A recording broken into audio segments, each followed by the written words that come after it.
الوداعی جمعہ پڑھتے ہیں اور شہروں میں بڑا اس کا اہتمام کیا جاتا ہے کہ الوداعی جمعہ میں شرکت نہیں کی اور اس کا مجمع اور اہتمام کے ساتھ اس کو گویا کہ ایک تہوار کی حیثیت دینے لگے۔ رمضان کا ہر جمعہ بہت ہی اہم ہے اور الوداعی جمعہ کا مطلب جس پر خطبہ تیار کر دیا ہے اور امام صاحب وہ خطبہ الوداعی خطبہ بھی پڑھتے ہیں اور رمضان کے جانے کا رنج اور غم بھی بیان کرتے ہیں۔ یہ کچھ نہیں ہے، رمضان کا ہر جمعہ مبارک ہے، رمضان کا ہر دن مبارک ہے اور اللہ رب العزت نے ہمیں اپنے فضل و کرم سے توفیق عطا فرمائی اور اس مہینے میں روزہ رکھنے کی سعادت حاصل ہوئی۔ اب یہ اللہ ہی جانتا ہے کہ اس مبارک مہینے کے روزوں کا اہتمام کرنے والوں میں سے کون اللہ کے نزدیک مقبول ہے، جن کا روزہ اللہ کے ہاں محبوب اور مقبول مانا جائے گا، اور کتنے ایسے ہیں ان کے روزے میں سوائے بھوک پیاس برداشت کرنے کے اور کچھ ہاتھ نہیں لگا۔ یہ اللہ جانتا ہے، لیکن سبھی نے روزہ رکھا اور رمضان کا اہتمام کیا۔ یہ سعادت کا مہینہ آج آخری مرحلے پر ہے اور اس کے بعد عید الفطر کا انعام اللہ تعالیٰ ہمیں عطا فرماتے ہیں۔ پورا رمضان خیر و برکت سے معمور، یہ ایک مہینہ گویا کی خصوصیت سے مسلمانوں کے لیے، ایمان والوں کے لیے اللہ رب العزت کی طرف سے انعام کے طور پر عطا کیا گیا کہ اس مہینے میں جتنا تم نیکی کما سکتے ہو کما لو، ہمارے خزانے میں کوئی کمی نہیں۔ اس مہینے کی عبادت، اس مہینے کا روزہ، اس کے اثرات ہماری زندگی پر پورے سال پڑنے والے ہیں۔ جتنے زیادہ اہتمام کے ساتھ ہم نے روزہ رکھا اور اللہ کے حضور میں عبادت کی، قرآن سے رشتہ جوڑا، تعلق قائم رکھا، تو اللہ رب العزت اس کا اجر دیگر مہینوں کے مقابلے میں اتنا بڑھا کر کے دیتے ہیں، اتنا بڑھا کر کے دیتے ہیں جس کا کوئی تصور نہیں کر سکتا۔ الصوم لی وانا اجزی بہ، روزہ میرے لیے بندہ رکھتا ہے اور میں اس کی جزا دوں گا، یا میں خود اس کی جزا دوں گا۔ جس کا اللہ ہو جائے پھر اس کے لیے کیا غم ہے۔ ورضوان من اللہ اکبر، اللہ کی رضا بہت بڑا انعام ہے، بہت بڑا انعام۔ اور اسی رمضان کے اس مہینے میں انسانی فطرت ہے کہ تمام تر احتیاط کے باوجود بہت کچھ کمیاں رہ جاتی ہیں، بہت کچھ غلطیاں ہو جاتی ہیں، اور ہم جس دور میں رہ رہے ہیں یہ جھوٹ، فساد، بےایمانی، کینہ، کپٹ، نفرت، عداوت کا دور ہے۔ نیکیاں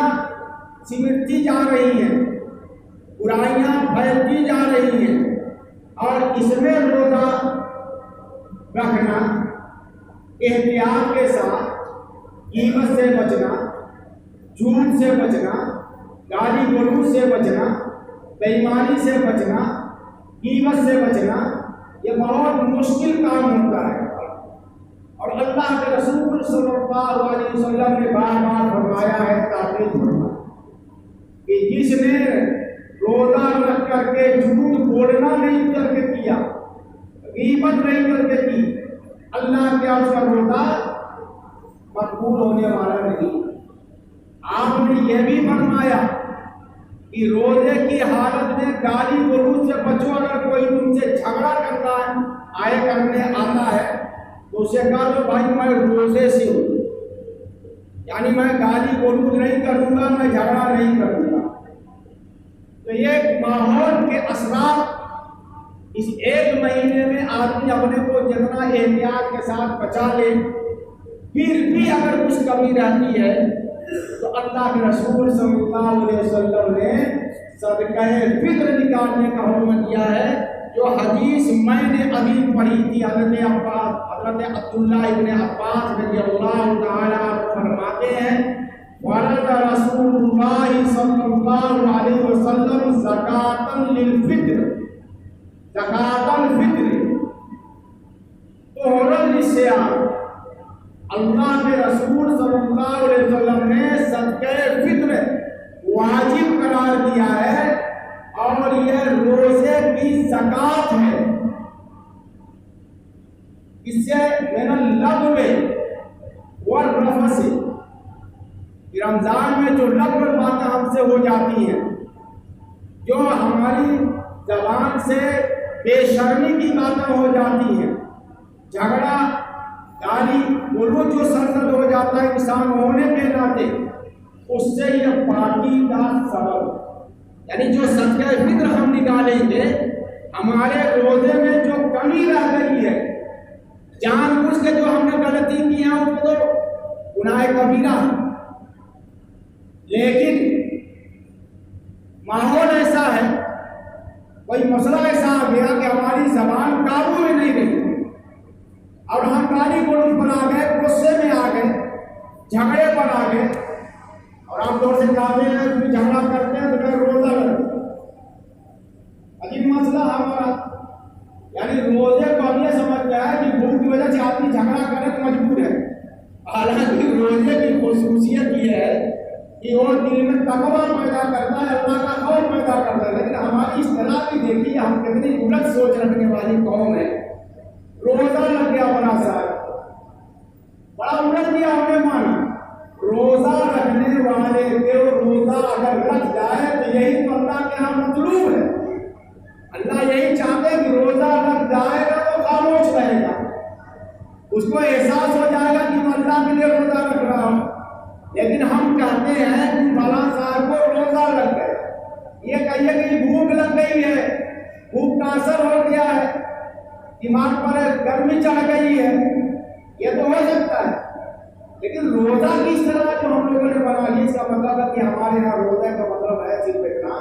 کہ ہم بھوک اور پیاس رکھتے ہیں اور کچھ نہیں ہے۔ روزہ اللہ کا قرب حاصل کرنے کا ذریعہ ہے، اپنے دل کی اصلاح، روح کی پاکیزگی کا ذریعہ۔ تو اب رمضان میں یہ چیزیں سرزد ہو گئی، پیش آ گئی، اور انسان نسیان سے بنا ہے، اسے خطا ہونا ہی ہونا ہے۔ صرف انبیاء غلطی سے محفوظ ہیں، اور کون محفوظ نہیں، سب کوئی نہیں ہے۔ تو اللہ کے رسول نے صدقہ فطر جو ہمارے اوپر فرض کیا ہے، لازم کیا ہے، یہ طہرا للصیام من اللغو والرفث، روزے کے پاکی کا سبب ہے، لغویات سے اور جھگڑا گالی گلوچ بری باتوں سے۔ وَطُعْمَةً لِلْمَسَاکِینِ، اور مسکینوں اور غربا کے لیے کھانا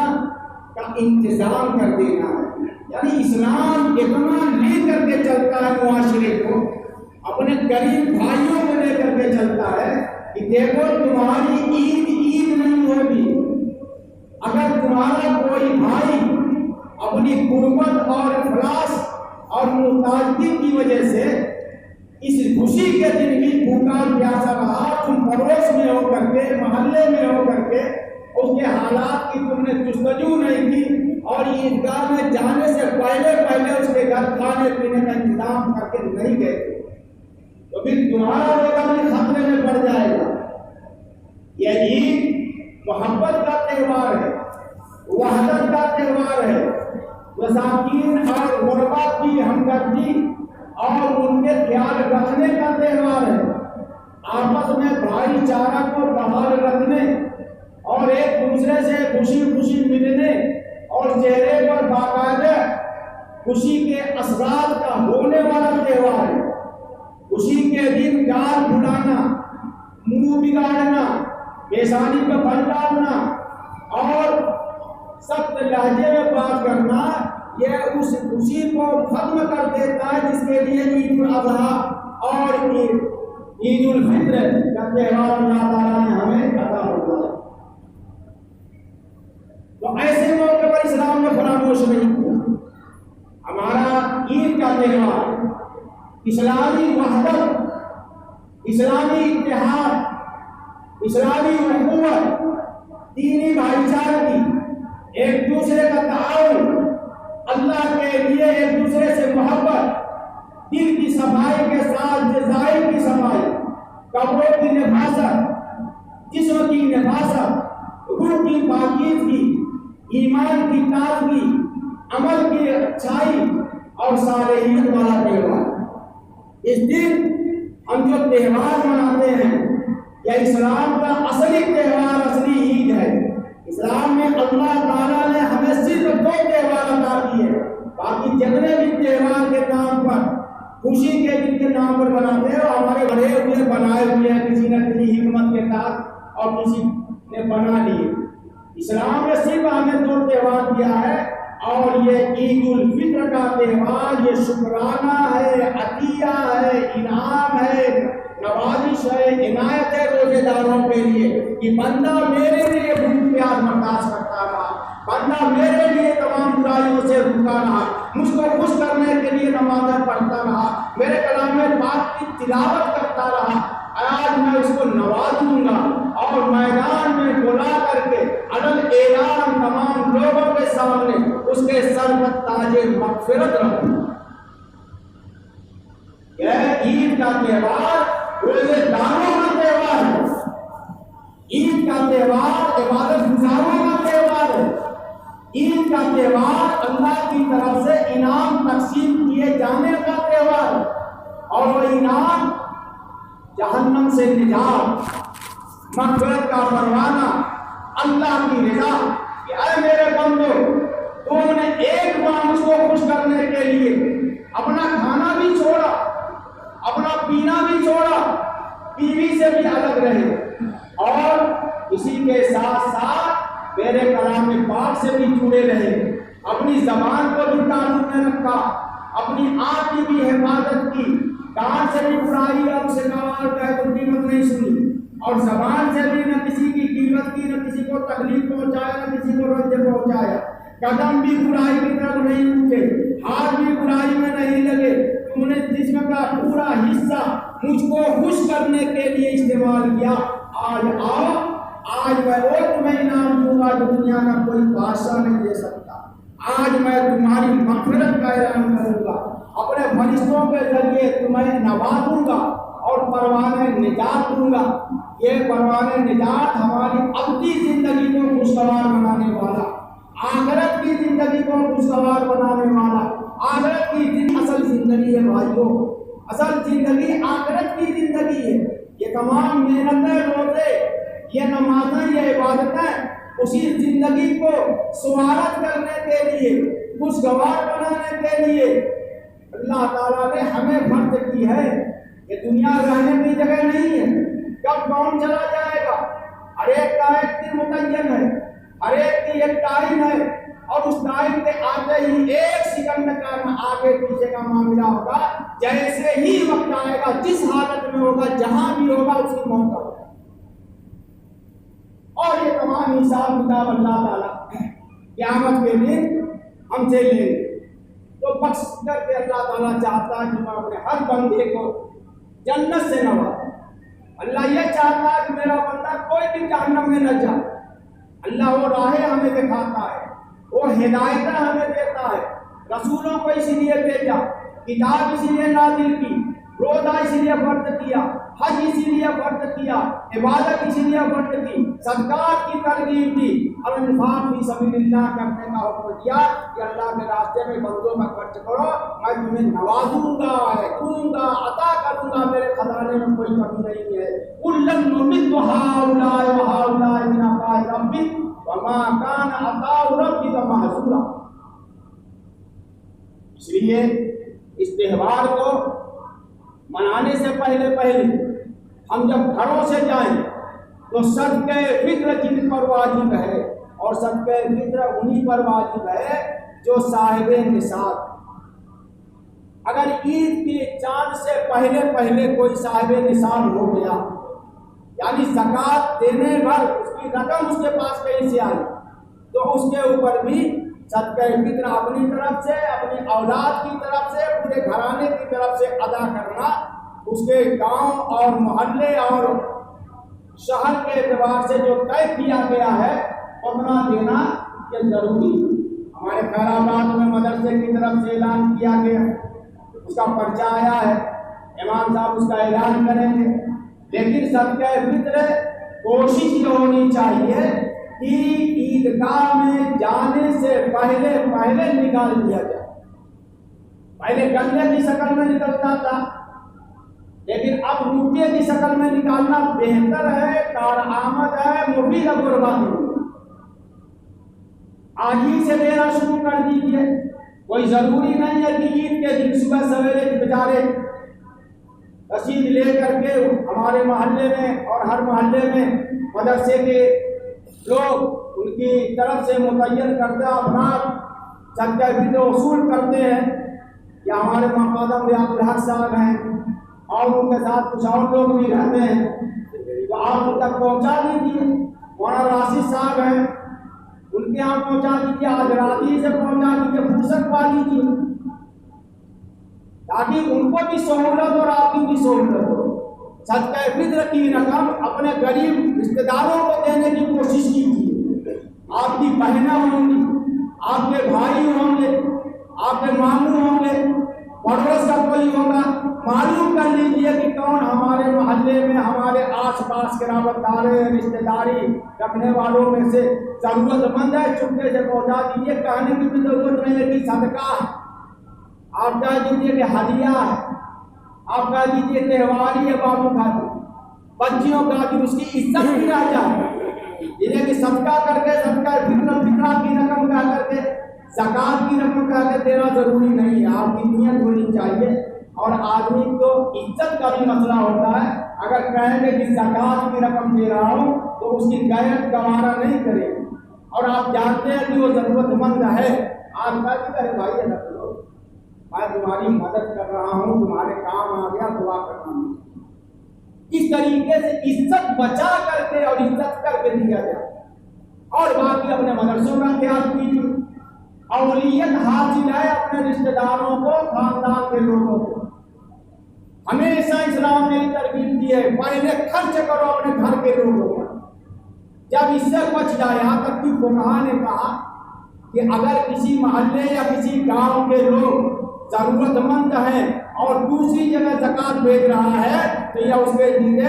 یہ گناہ کا سبب ہے، مکروہ ہے، آپ نے مکروہ تحریمی کرا۔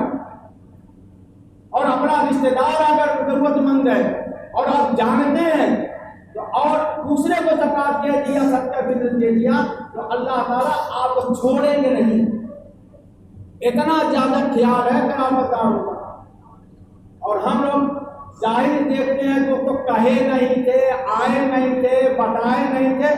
ہمارا کام ہے ہمارے اوپر لازم ہم تلاش کریں، ضرورتوں پر نگاہ رکھیں۔ اس طرح ہم دوسروں کے بارے میں بہت سی معلومات اکٹھا کیے رہتے ہیں، ایسے ہی ان کی ضروریات بھی سمجھیں اور پہنچانے کی کوشش کریں۔ اس طریقے سے تہوار شان کے ساتھ منائیے، وقار کے ساتھ منائیے، ابدیت کے ساتھ منائیے، اور جو کچھ بھی عیدگاہ کے اندر آپ جذبہ لے کر کے جائیں، عیدگاہ کا تعاون کیجیے۔ یہی وہ موقع ہیں جن پر آپ کے تعاون کی ضرورت پڑتی ہے۔ عیدگاہ کی توسیع کا کہیں کام ہو رہا ہے، کہیں مسجدیں بن رہی ہیں، یہ جتنا بھی اس دن آپ انعام آنے سے پہلے خرچ کر لیں گے صدقات میں سے اور امداد میں سے، یہ سب کی سب اللہ کے ہاں بہت بڑے اجر کا سبب ہوگا۔ ممکن ہے آج چاند دیکھنے کی کوشش بھی کی جائے، 29 شعبان ہے، 29 رمضان ہے، اور اس کا اہتمام بھی کیا جائے۔ گاؤں کے ہلال کمیٹی ہے، اس کے افراد بھی جمع ہوں گے اگر چاند صاف نہیں ہوا، لیکن آپ کوشش کریں گے، پوری توقع ہے، آثار ایسے ہیں کہ آج چاند ہو جائے گا، اس لیے کہ آج عید الفطر منائی جا رہی ہے۔ عرب ممالک میں 1-2 دن کا فرق رہتا ہے، لیکن تہوار کو وقار کے ساتھ، سنجیدگی کے ساتھ منایا جائے اور بہت ہی امن کو قائم رکھا جائے۔ اپنی طرف سے کوئی ایسی حرکت نہ ہو جس سے کسی کو تکلیف پہنچے۔ اللہ تعالیٰ ہم سب کو رمضان مبارک کے اس آخری دن میں دعا کیجیے اللہ تعالیٰ کہ ہمیں سب کی سب جو بھی روزے دار ہیں سب کی مغفرت فرمائے، تمام کی ضرورتیں پوری کرتے، تمام مریضوں کو تندرست کرتے، تمام محتاجوں کی ضرورت کو پورا کرتے، تمام پریشانیوں کو دور کرے۔ عالم اسلام میں یا ہندوستان کے مسلمانوں پر جو مصیبتیں چل رہی ہیں، اللہ اسے درگزر فرمائے۔ آخری جمعہ، اس جمعے کی برکات، ایک تو یوم الجمعہ ہے جو سید الایام ہے، دوسرے رمضان کا مہینہ ہے، اس لیے آج انشاءاللہ العزیز دل سے کی جانے والی دعا اللہ تعالیٰ ضرور بھی ضرور قبول کریں گے، اس لیے کہ اللہ تعالیٰ کیا ہے، اللہم انک عفو تحب العفو فاعف عنی، یہ اللہ آپ بڑے معاف کرنے والے ہیں اور معافی پسند کرتے ہیں، درگزر کرنا پسند کرتے ہیں، ہمیں معاف کر دیجیے۔ یہ بہت بڑی دعا اللہ کے رسول نے ہمیں سکھائی ہے۔ وآخر دعوانا الحمدللہ رب العالمین۔